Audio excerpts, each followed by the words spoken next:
नाज़रीन, ऊँट वो जानवर है जिससे दुनिया में मौजूद तमाम ही लोग वाकिफ़ हैं। आज हम आपको ये हकीकत बताएंगे कि ऊँट सांप क्यों खाता है। तो उसकी सबसे बड़ी वजह यह है कि तमाम ऊँटों को एक बीमारी होती है जिसका नाम है हय्याम।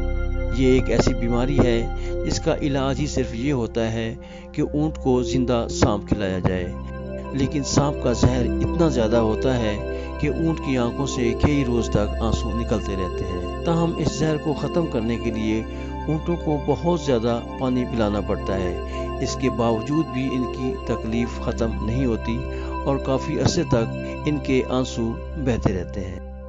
गोया ये कहा जाए कि ऊँट के ये आंसू बहुत ही कीमती होते हैं, क्योंकि इन आंसुओं को सबसे पहले चमड़े की एक थैली में जमा करते हैं और फिर ये सांप के डसे हुए अफराद के लिए दवाई बनाने में काम आते हैं। इसके अलावा भी मुख्तलिफ बीमारियों में ये इंतहाई अहमियत के हामिल होते हैं।